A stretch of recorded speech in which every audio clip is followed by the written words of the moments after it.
अब देखो, हमने बात कर ली अभी तक किस प्रकार से इसका बेसिक चल रहे थे, और बेसिक में अपन ने देख लिया किस प्रकार से पावर का ट्रांसमिशन होता है। अब देखो, होता ये है कि इसमें लाइन का यानी हमने वोल्टेज का ट्रांसमिशन किया है, तो वोल्टेज कहाँ से कहाँ तक बताओ, लाइन वोल्टेज VLL यानी VL यानी RMS line voltage. Line voltage अपने इंडिया में ट्रांसमिशन में कितना है, 400 वोल्ट। 400 वोल्ट से 11 kV, 11 kV से 33 kV, 33 kV से 132 kV, और 132 220 kV, और फिर हो गया 400 kV, और हाईएस्ट है 765 kV। ठीक है, ये है अपने पास में ट्रांसमिशन वोल्टेज। क्या है, ट्रांसमिशन लाइन वोल्टेज। अब फेज वोल्टेज की बात करेंगे तो VPH वो कितना है, वो है 230 वोल्ट, और HV AC यानी हाई वोल्टेज AC ट्रांसमिशन, जिसकी फ्रीक्वेंसी कितनी होती है, 50 हर्ट्ज। 50 हर्ट्ज। अब हम बात करेंगे बस बार की।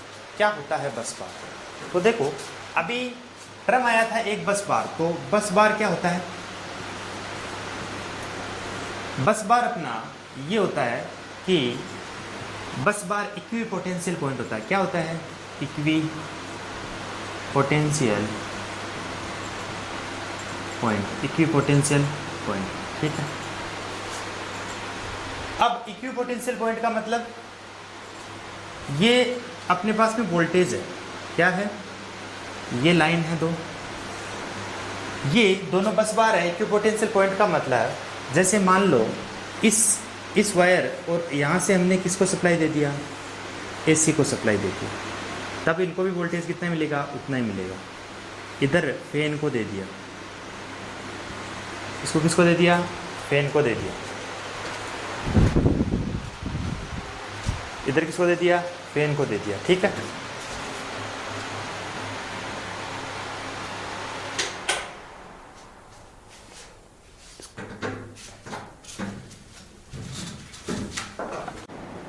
ये आर फेज और ये हो गया न्यूट्रल, और ये अपने पास में 230 वोल्ट सप्लाई है।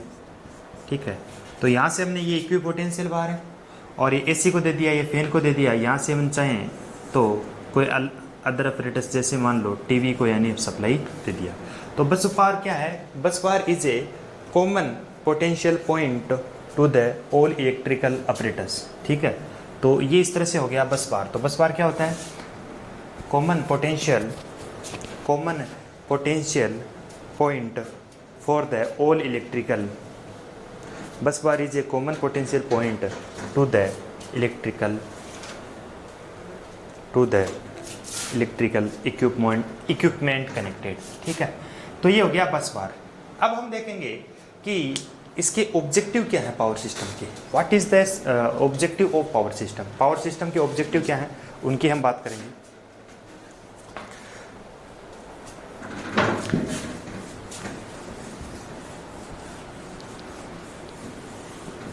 ऑब्जेक्टिव ऑफ पावर सिस्टम, अब नया टॉपिक है ऑब्जेक्टिव ऑफ पावर सिस्टम। इसमें कुछ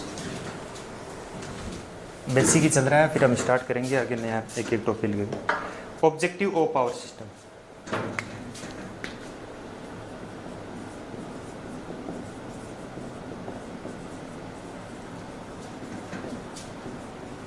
ऑब्जेक्टिव ऑफ पावर सिस्टम का मतलब क्या है,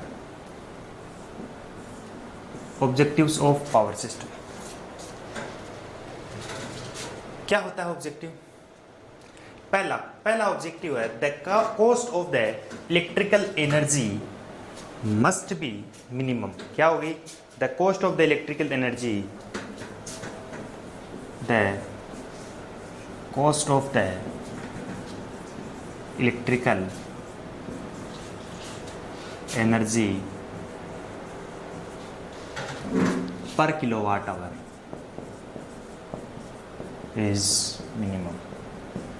पहला ऑब्जेक्टिव हम पावर सिस्टम का ये लेके चलते हैं कि जो जनरेशन हो रहा है एनर्जी का, वो पर यूनिट कॉस्ट उनकी क्या होनी चाहिए, कम।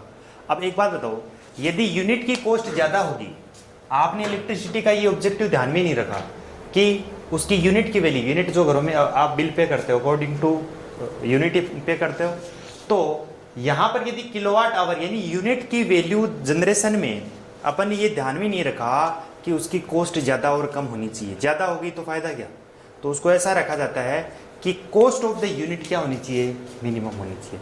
अब इसके लिए अपन कौन कौन से मेथड काम में लेते हैं जिसके लिए क्या हो, कॉस्ट मिनिमम हो, तो economic load dispatch, economic factors, इसमें किस किस को काम में लेते हैं, जैसे इकोनॉमिक फैक्टर,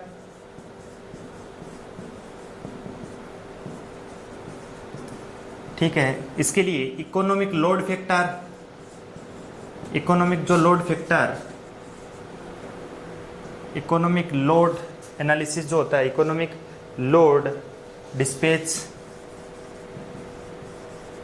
और तीसरा पावर जनरेशन मेथड, है ना, पावर जनरेशन मेथड।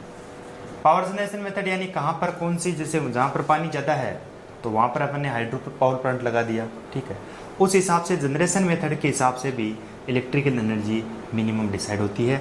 और इकोनॉमिक लोड डिस्पैच तो अपन करते इसलिए हैं कि कॉस्ट क्या होनी चाहिए, मिनिमम होनी चाहिए, और इकोनॉमिक फैक्टर। तो ये था पहला objective, the cost of the electrical energy. अब देखो ध्यान से एक चीज दो,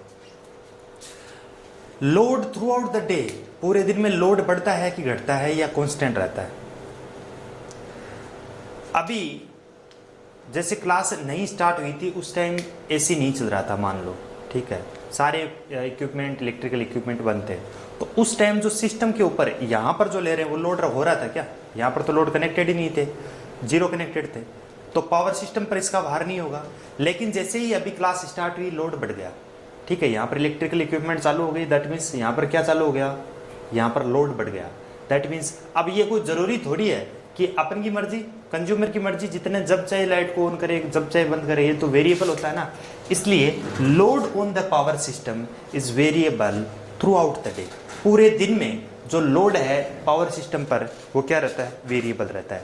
कैसे, जैसे मान लो हम एग्जांपल दें, जनरेटिंग स्टेशन, यहाँ से जहाँ पर जनरेटिंग स्टेशन से एनर्जी बनती है, हमने उसको ट्रांसमिशन डिस्ट्रीब्यूशन करते हुए हम सब स्टेशन तक ले गए। अब सब स्टेशन से देखो लाइन जा रही हैं तीन, एक लाइन जाती है कहाँ पर बताओ, एक लाइन कहाँ जाती है, जैसे मान लो सपोज करो ये कॉलेज में जाती है, ठीक है, कॉलेज में जाती है। अब कॉलेज में कब तक लाइट रहती है, लगभग आप ये मान के चलो 9 AM से 5 PM तक, क्योंकि कॉलेज हैं, स्कूल कॉलेज है 9 AM से अप्रोक्सीमेटली ले रहे हैं, ऐसे नहीं है कि सर 5 बजे बंद ही कर देंगे, ऐसा कुछ नहीं है। ये 9 AM से हम एवरेज लेके चलते हैं, 9 AM से 5 PM तक यहाँ पर लोड क्या होता है, पीक लोड होता है, ठीक है, समझ में आ रही बात। अब जैसे हम बात कर लेते हैं शॉप्स की,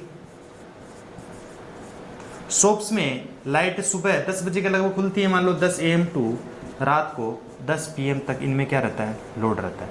कहने का मतलब ये बोल रहा हूँ अलग अलग जगह लोड का अलग अलग वेरिएशन होता है। अब जैसे मान लो हॉस्पिटल है, अब हॉस्पिटल में यदि जो लाइन गई इस GSS से, वो तो क्या रहती है 24 आवर, वो तो क्या रहती है 24 आवर, समझ में आई बात। तो अब एक चीज देखो, यानी हमने तो जनरेटिंग स्टेशन से सब स्टेशन पर भेजी और सब स्टेशन से अलग अलग जगह पे लाइट चलेगी। अब अलग अलग जगह लाइट चलेगी तो देखना यहाँ पर कुछ ऐसी जगह हैं, जैसे मान लो 9 बजे से 5 बजे तक तो इसमें रही कॉलेज में, 10 से 10 बजे तक PM ये रही, हॉस्पिटल में 24 आवर। अब एक बात बताओ, 10 से लेकर के 5 PM तो लगभग सेम ही रही ना, अरे रही, मतलब वो तो क्या है, चल ही रहा है, ठीक है, वो तो पीक लोड है, उस टाइम तो पीक लोड है, यहाँ पर भी पीक लोड, यहाँ पर भी पीक लोड, यहाँ पर पीक लोड। अब हॉस्पिटल में 24 घंटे लाइट की जरूरत होती है। तो इस प्रकार से हमने ये देखा कि load on the power system variable through out the day, ठीक है।